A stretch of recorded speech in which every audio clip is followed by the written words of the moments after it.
Hello दोस्तों, स्वागत है आपका आपके अपनी यूट्यूब चैनल सत्य एजुकेशन पर। दोस्तों मैं हूं सत्य मौर्य। जो हम लोगों का टॉपिक है दोस्तों वो है मानव रोग। मानव रोग में दोस्तों हमने फर्स्ट पार्ट पढ़ लिया था, जिसमें हमारा आया था जीवाणु से होने वाले रोग। आज का टॉपिक दोस्तों हमारा क्या रहेगा कि वायरस से होने वाले रोग, वायरस डिजीज़ या वायरस से होने वाले रोग। तो दोस्तों हमारा इनमें पहला रोग होगा, वायरस से होने वाले रोग में हमारा सबसे पहला जो रोग होगा वो होगा हमारा एड्स। दोस्तों वायरस जनित रोग में हमारा सबसे पहला जो होगा वो होगा हमारा एड्स। एड्स होगा, एड्स का दोस्तों हम फुल फॉर्म देख लेंगे। एड्स का फुल फॉर्म क्या होता है? Acquired immunodeficiency syndrome. AIDS का जो फुल फॉर्म होता है, डायरेक्ट पूछ लिया जाता है कि एड्स का फुल फॉर्म बताइए, तो एक्वायर्ड इम्यूनो डिफिशियंसी सिंड्रोम।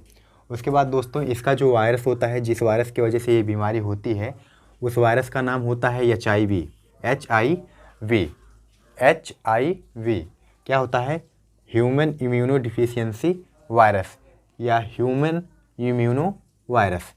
इसका जो वायरस होता है एड्स का, ये होता है, उसका फुल फॉर्म आपने देख लिया। इसमें होता है दोस्तों क्या है, किस कारण से ये फैलता है कि रक्ताधान में अनियमितता, रक्त जब चढ़ाया जाता है, रक्त दिया जाता है एक बॉडी को, तो उस टाइम अनियमितता जो होती है बरतने से या असावधानी बरतने से, रक्त जब चढ़ाया जाता है उस टाइम असावधानी बरतने से एड्स हो जाता है। उसके अलावा नशीले पदार्थों के सेवन से, नशीले पदार्थों का बहुत ज़्यादा सेवन करने से भी एड्स की बीमारी होती है। और उसके अलावा किसी रोगी व्यक्ति के साथ संभोग करने से या संबंध बनाने से भी ये रोग फैलता है। सबसे ज़्यादा प्रॉब्लम इसी कंडीशन में होती है, जब किसी रोगी व्यक्ति के साथ संबंध बनाया जाता है, तो इस कंडीशन में एड्स होने के ज़्यादा चांसेस रहते हैं। और इसके लिए दोस्तों रोग प्रतिरोधक, इसमें होता क्या है कि जब ये बीमारी हो जाती है तो मानव शरीर में जो रोग प्रतिरोधक क्षमता होती है, रोग प्रतिरोधक जो क्षमता होती है वो समाप्त हो जाती है। शरीर में जगह जगह पे स्वैलन आ जाता है, फूल जाता है, और क्या होता है, अंततः रोगी की मृत्यु हो जाती है। इसके उपचार के लिए दोस्तों हम देखेंगे कि सुरामीन नाम का दवा है, सुरामीन नाम का दवा होता है, साइक्लोस्पोरिन होता है, रिबाइरिन होता है, और अल्फ़ा इंटरफेरान। क्या होता है? Alpha interferon. ये सब दवाएं हैं जो एड्स से बचने के लिए उपचार में ली जाती हैं। उसके बाद दोस्तों हमारा अगला आएगा स्मॉल पॉक्स, या इसी को हम लोग बोलते हैं छोटी माता, इसी को हम लोग बोलते हैं चेचक। अगला हमारा है चेचक। चेचक को इंग्लिश में क्या बोला जाता है?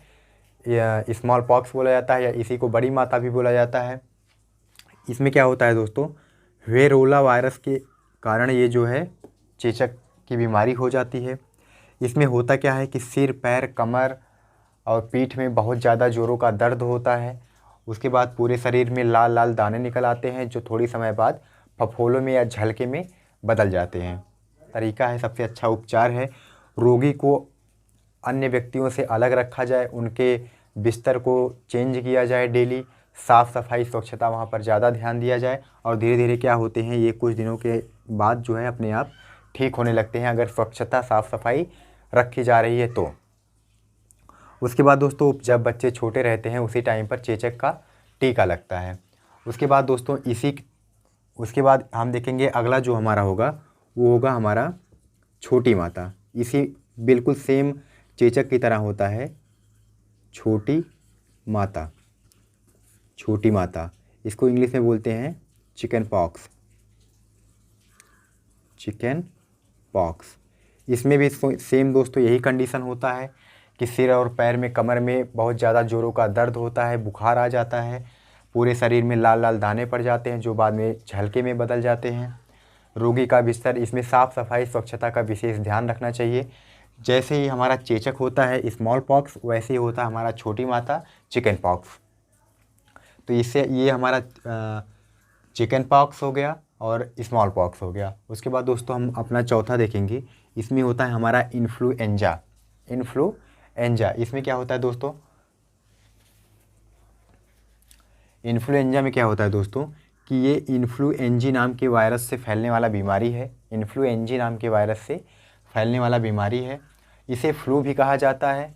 उसके बाद दोस्तों हम देखेंगे शरीर में जोरों का दर्द होता है, जहाँ पे हड्डियाँ जॉइंट रहती हैं वहाँ पर, कमर में, सर में, आँखों में ज़्यादा जलन होने लगती है, दर्द होने लगता है, सर्दी खांसी होती है, तेज़ बुखार हो जाता है। और कभी कभी ये इन्फ्लुएंजा जो है ये चूँकि संक्रामित रोग होते हैं, बहुत तेज़ी से एक से दूसरे में फैलते हैं, तो कभी कभी ये महामारी का रूप ले लेता है। इसके उपचार के लिए दोस्तों टेरामाइसिन और टेट्रासाइक्लिन नाम का दवा लिया जाता है। टेरामाइसिन और टेट्रासाइक्लिन नाम का दवा लिया जाता है। पोटेशियम परमैंगनेट से सुबह शाम मुंह का गरारा करना चाहिए, जिससे जो है हमें काफ़ी रिलीफ मिलता है। उसके बाद दोस्तों हमारा चौथा आएगा पोलियो। चौथा आएगा हमारा, सॉरी ये पाँचवा रहेगा, पाँचवा आएगा हमारा पोलियो। ये निस्यंदी विषाणु की वजह से होता है। उसके बाद दोस्तों इसमें मेन प्रॉब्लम क्या होती है कि रीढ़ की हड्डी और आंत की जो कोशिकाएं होती हैं उन्हें ये नष्ट कर देता है या उन्हें अपंग बना देता है। उसके बाद हम देखेंगे ये प्रायः मुख्यतः बच्चों में होने वाली बीमारी है। पोलियो वैक्सीन इसके लिए लगवाया जाता है। इसके लिए बचपन में ही पोलियो वैक्सीन लगती है, पोलियो वैक्सीन लगवाएं। एक दूसरा होता है साक टीके, इसको भी लगवाया जाता है, जिसकी खोज साक नाम के वैज्ञानिक ने किया था, उन्हीं के नाम पे इसे साक टीका कहा जाता है, ये लगवाया जाता है। उसके अलावा दोस्तों जो मुंह से लिया जाने वाला डाला जाने वाला ड्राप होता है उसे पोलियो ड्राप बोला जाता है, ये भी हम बच्चों को पिलाते हैं या यूज करते हैं। तो इन सभी तरीक़ों से पोलियो से बचा जा सकता है या इनसे हमें आसानी से राहत मिल सकती है पोलियो के कंडीशन में या पोलियो हो जाने पर। उसके बाद दोस्तों हम छठवां देखेंगे। छठवां हमारा क्या होगा, डेंगू ज्वार।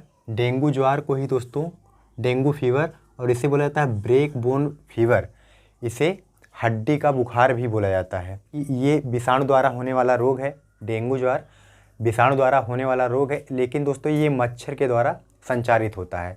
मच्छर के द्वारा एक व्यक्ति से दूसरे व्यक्ति में या एक स्थान से व्यक्तियों में चला जाता है। कौन कौन से मच्छर होते हैं, इडिस इजिप्टी, इडिस एल्बोपिक्टस और क्यूलेक्स नामक मच्छर के द्वारा ये प्रसारित होता है। ज़्यादातर क्वेश्चन में दिया रहता है क्यूलेक्स नामक मच्छर की वजह से ये ज़्यादा प्रसारित होता है। उसके बाद दोस्तों इसमें होता क्या है, तेज़ बुखार हो जाता है, चेहरे पर पित्तियाँ पड़ जाती हैं, सिर, आँख, पेशियाँ और जोड़ों में बहुत ज़्यादा दर्द होता है।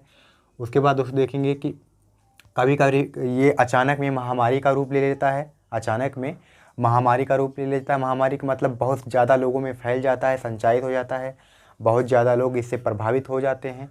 और उसके बाद दोस्तों इसमें इसे हड्डी तोड़ बुखार भी कहा जाता है। इसके लिए डॉक्टर से सलाह लेके अच्छे से दवा करवाना चाहिए। और कुछ जैसे इसमें नारियल का पानी वगैरह पीने के लिए दिया जाता है, एंटीबायोटिक औषधियाँ दी जाती हैं।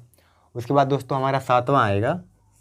सातवां होगा हमारा हेपेटाइटिस, या इसी को पीलिया बोला जाता है या इसी को जॉन्डिस बोला जाता है। इसी को क्या बोला जाता है, जॉन्डिस बोला जाता है। इसमें क्या होता है दोस्तों, ये यकृत लीवर का एक रोग होता है, जिसमें होता क्या है कि इसमें रक्त में पित्त वर्णक अधिक मात्रा में चला जाता है। जो हमारे शरीर में पित्त बनता है वो डायरेक्ट रक्त में ज़्यादा मात्रा में चला जाता है, जिसकी वजह से जो है इसमें ये बीमारी उत्पन्न होती है। इसमें और भी क्या होता है दोस्तों, इसमें मूत्र का रंग पीला हो जाता है, शरीर पीला पड़ जाता है पित्त वर्णक की वजह से, और ब्लड बनता नहीं है। इसके बचाव के लिए दोस्तों सबसे ज़्यादा इम्पॉर्टेंट है स्वच्छता और पौष्टिक आहार। पौष्टिक आहार में हरे भोजन और तेल वगैरह थोड़ा कम खाना चाहिए, तेल मसाला। और इसमें ध्यान क्या रखना चाहिए कि जब तक बिलिरुबिन जो होता है की मात्रा जब तक बिलिरुबिन की मात्रा बढ़ने तक ध्यान दें, तब तक उस रोगी को स्वच्छ भोजन और पौष्टिक भोजन ज़रूर दें। उसके बाद दोस्तों अगला हमारा आएगा हाइड्रोफोबिया या रेबीज। हाइड्रोफोबिया या रेबीज, ये दोस्तों क्या होता है कि ये कुत्ते के काटने से होने वाली बीमारी है। पागल कुत्ते या लोमड़ी इन सब के काटने से होने वाली बीमारी है। ये लिस्सा नामक वायरस की वजह से होता है। लिस्सा नामक वायरस की वजह से होता है। पागल कुत्ते की पहचान दोस्तों कैसे होता है, जैसे जो पागल कुत्ते हो जाते हैं वो जब अपना जीभ निकाले, बार बार जीभ निकाले रहते हैं, उनकी जीभ से लार टपकता रहता है, तो उन्हें लार में लिस्सा नाम के वायरस होते हैं जो काटने से डायरेक्ट मनुष्य में फैल जाते हैं। इसमें क्या होता है दोस्तों, केंद्रीय तंत्रिका तंत्र डायरेक्ट प्रभावित होता है। इसमें केंद्रीय तंत्रिका तंत्र डायरेक्ट प्रभावित होता है। तेज बुखार होता है, जल से डर लगता है। जल से डर लगने के कारण ही इसे हाइड्रोफोबिया कहा जाता है। उसके बाद दोस्तों इसमें कभी कभी पक्षाघात भी हो जाता है। पक्षाघात का मतलब पैरालाइसिस, जिसको लकवा या फालिज बोला जाता है। रेबीज का टीका लगवाया जाता है इसके उपचार में दोस्तों। सबसे अच्छा उपचार इसका रेबीज का टीका है, रेबीज का टीका, जिसकी खोज लुई पास्चर नाम के वैज्ञानिक ने की थी। उसके बाद दोस्तों हमारा 9वां आएगा मेनिंजाइटिस। इसमें क्या होता है दोस्तों, इसमें मस्तिष्क प्रभावित होता है। इस बीमारी में तेज बुखार होता है और कभी कभी बेहोशी होने लगती है। मेनिंजाइटिस का टीका लगवाया जाता है इसमें। फिर अगला हमारा 10वां है ट्रेकोमा। ट्रेकोमा क्या होता है दोस्तों, ये आँख की बीमारी होती है।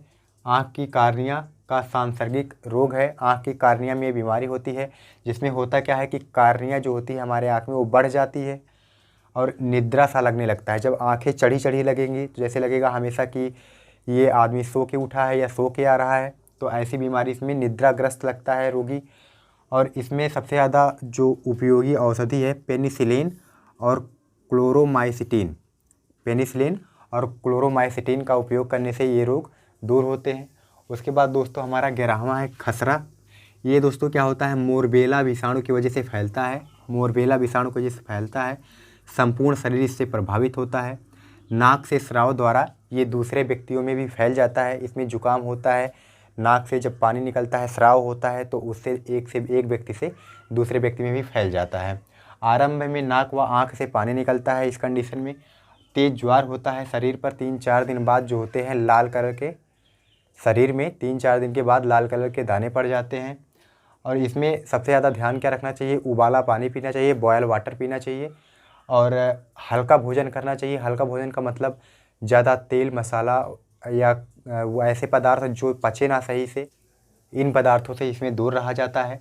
उसके बाद दोस्तों हमारा आएगा ब्राह्मा। ब्राह्मा दोस्तों हमारा है गलसुआ। इसी को मम्प्स बोला जाता है। ये दोस्तों मम्प्स नाम के वायरस से फैलने वाला बीमारी है।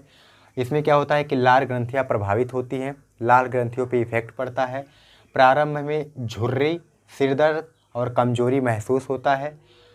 पैरोटिड ग्रंथि में सूजन आ जाती है, जो एक कान के नीचे वाली ग्रंथि होती है, इसे पैरोटिड ग्रंथि बोला जाता है। इसमें सूजन आ जाता है। नमक पानी के घोल से इसका सिकाई करना चाहिए सीने वगैरह को, सर को, और उसके बाद टेरामाइसिन का इंजेक्शन लेना चाहिए, जिससे हमारा ये मम्प्स या गलसुआ नाम की बीमारी दूर होती है। इसके बाद दोस्तों हम देख लेंगे कि अगर डायरेक्ट हमसे पूछ लेता है बाई ट्रिक क्या ट्रिक नहीं रहेगा, वो एक छोटा सा सिंपल तरीका रहेगा। अगर हमसे डायरेक्ट पूछा जा रहा है कि ये वायरस से होने वाला रोग है कि नहीं है, तो उसके लिए दोस्तों हम देख लेंगे। ये चैप्टर हमने देखा बहुत ज़्यादा बड़ा तो नहीं था, वायरस से होने वाली जो बीमारी थी बहुत ज़्यादा बड़ा तो नहीं था, चैप्टर छोटा था। चैप्टर छोटा था, दम था कि नहीं भाई। इतनी सारी जानकारियाँ मिली हमें जिससे हम हमेशा ग्रसित रहते हैं, जिसका हमें उपचार करवाना रहता है। तो इस चैप्टर में दम था।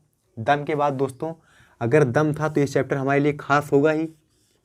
इतना अच्छा जब चैप्टर है, छोटा चैप्टर होते हुए इस चैप्टर में दम है, इसलिए ये हमारे लिए खास है। खास है इसलिए कि इसे हमें याद रखना पड़ेगा, क्यों खास रहेगा तभी तो क्वेश्चन पूछा जाएगा एग्ज़ाम में। ये खास चैप्टर है, छोटा है, भले से छोटा है, ये खास चैप्टर है और इसमें दम है। तो बस यही इतने से हम देख लेंगे। सबसे पहले खास से बन जाएगा हमारा खसरा। खास से हमारा बन जाएगा खसरा, खसरा बन जाएगा। यम से बन जाएगा मम्प्स, MUMP, मम्प्स, या इसी को गलसुआ बोला जाएगा, गलसुआ। उसके बाद डी से बन जाएगा हमारा डेंगू ज्वार, डेंगू ज्वार। छोटा से बनेगा छोटी माता,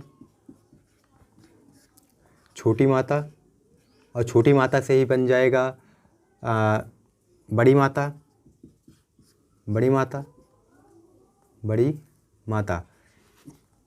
ये हमारा स्मॉल पॉक्स होता है, स्मॉल पॉक्स होता है। ये हमारा चिकन पॉक्स होता है, चिकन पॉक्स होता है। और इसी में दोस्तों एकदम सेम छोटी माता की तरह ही होता है हर्पीज नाम की बीमारी। अभी वो हम आगे देख लेंगे। छोटा से बन जाएगा छोटी माता या बड़ी माता, डी से बनेगा डेंगू ज्वार, एम से बनेगा मम्प्स, खास से बनेगा खसरा, आर से बन जाएगा रेबीज, ई से बन जाएगा इन्फ्लुएंजा, इन्फ्लुएंजा बन जाएगा। टी से बन जाएगा हमारा ट्रेकोमा, ट्रेकोमा। पी से हमारा बन जाएगा पीलिया या पोलियो, पीलिया या पोलियो, पीलिया पोलियो दोनों बन जाएगा हमारा। उसके बाद ए से हमारा बन जाए, ए ACH, ACH बच रहा है हमारा। ए से हमारा हो जाएगा एड्स, ए से हमारा हो जाएगा एड्स। एच से हो जाएगा हमारा हर्पीज, हर्पीज। और सी से हमारा हो जाएगा चेचक।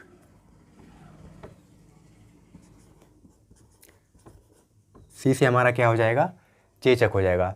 तो दोस्तों सिंपल अगर हमें याद रखना है छोटे से सिंपल तरीके से, तो हमें याद रखना रहेगा ये हमारे लिए बहुत खास चैप्टर है, भले से छोटा है, इससे इस चैप्टर में दम है कि इसी से क्वेश्चन हमें कंपटीशन में हो सकता है 1-2 ज़रूर पूछ लिए जाएँ। तो ये तरीका हमारा हो जाएगा। उसके बाद दोस्तों ये हमारा कंप्लीट हो चुका है। अगले वीडियो में हम प्रोटोजोआ और कवक से होने वाले रोगों के बारे में देखेंगे। तो दोस्तों अगर आपने अभी तक चैनल को सब्सक्राइब नहीं किया है तो प्लीज़ सब्सक्राइब करें, लाइक करें, शेयर करें, कमेंट करें, ज़्यादा से ज़्यादा दोस्तों तक शेयर करें ताकि सब तक ये चीज़ें पहुंच सके। Thank you so much.